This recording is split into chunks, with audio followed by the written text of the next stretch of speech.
Welcome back to the next episode of Arrakis Central. Please remember to like and subscribe if you do like this content. In this video, we will be talking about the origins of House Harkonnen. In the first Dune novel, the main antagonist, the Baron Vladimir Harkonnen from House Harkonnen, along with his nephews, Glossu Rabban and Feyd-Rautha, are the key players in seeking out the destruction of House Atreides and at the same time maintaining their wealth without also being betrayed by the Emperor. A part of the Dune book which has not really been shown in the 2021 film or the old 1984 film was that there was a subplot going on that had the Baron Harkonnen trying to groom Feyd as his heir to take over as the next Duke. But in the book, there's actually a scene where Feyd was working a assassination plot on his uncle himself. Feyd tries to assassinate the Baron by the use of a slave boy who has a poison needle in his leg. And that's one of the Baron Harkonnen's favorite pastimes, is to abuse these slave boys. In retribution for this, once the Baron finds out the plot and stops it, he confronts Feyd, and then for punishment makes Feyd kill the slave master, all those slaves, the guards that were involved with removing the body of the slave boy that the Baron killed. It just goes on from there. The Baron does this to make a point to Feyd that he's not to be messed with like this. But he actually gives Feyd an ultimatum, a bargain, that he will step aside and retire once Feyd takes over as his heir.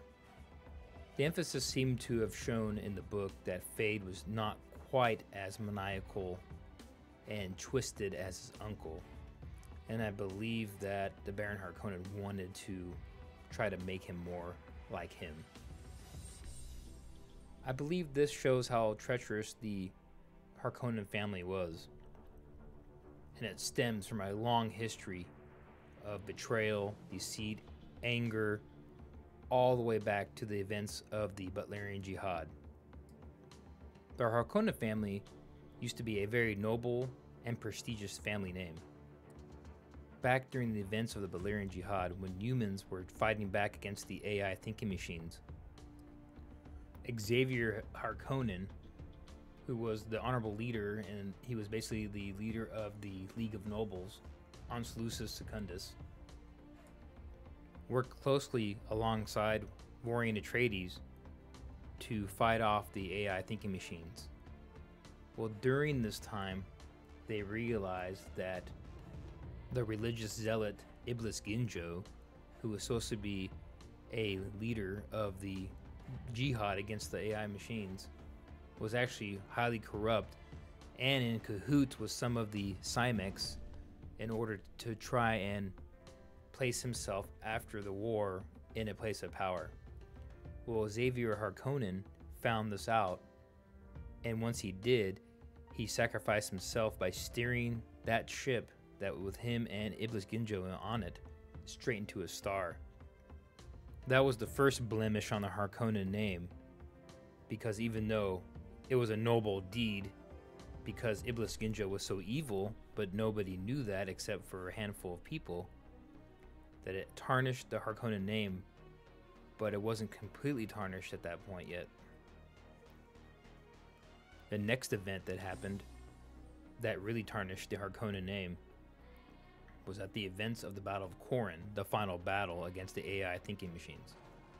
I did mention this battle in a previous video, but basically what happened is that the human fleet surrounds the final stronghold of the AI thinking machines, and they're about to synchronize their firing solutions, but then they notice that the AI thinking machines have placed millions of human slaves in containers, space containers, in orbit around the planet. Well, after Warring Atreides realizes that the AI thinking machines are using the human slaves as shields, he decides that no matter what happens, they'll have to win this battle. So he decides they were going to go ahead and sacrifice and fire through or assault through the human slaves.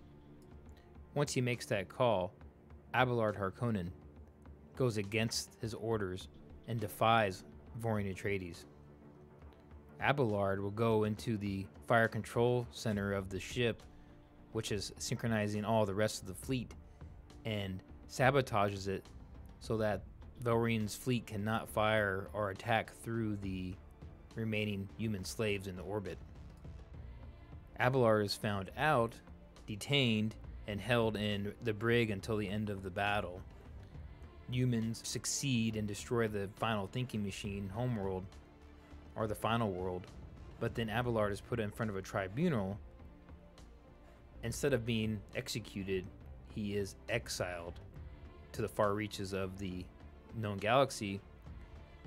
Once Abelard is exiled, he starts a new family on an exiled world, and then generation after generation of Harkonnen will hear stories of how they were wronged by the Atreides family. These stories are so embedded in the Harkonnen family name that generation after generation believes it. They feel that the entire family was wronged by the Atreides. After thousands of years, when they do return to the Empire, their stories of the Atreides are believed by some people, and then that makes the Atreides and the Harkonnen feud even more volatile. Now jumping back to the events of the Dune novel, one thing that people that have not read the book will not know is that there is a blood link between the Baron Harkonnen and Lady Jessica. And in fact, Baron Harkonnen is Lady Jessica's father, making Paul Atreides the grandson of the Baron Harkonnen.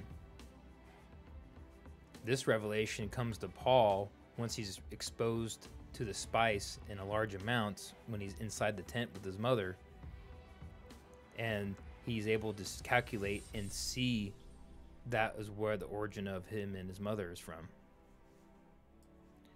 This was due to the fact that in his younger days, the Baron Harkonnen was seduced by a Bene Gesserit's sister in order to mix the bloodlines. So in the Dune 2021 film, there is a scene where the Baron calls Duke Leto cousin, which I think this was just a way to put in that there is a family link in there, which is not correct. It's Lady Jessica is the daughter of the Baron, making Paul the grandson. And maybe they didn't want to do that in the film because it was kind of too cliche, maybe, that plot point, and they wanted to just get straight to the story. That could possibly be it. But I guess we'll wait till March to see if that's put into the movie or not, or if it's just they leave it alone. Thank you for watching this video. If you do like this content, please like and subscribe. I'm trying to refine the audio, the video, and all the presentation of this as I go. I'm learning as I go, and I do appreciate all the support I've received so far. All right, so thank you, and I'll see you next time.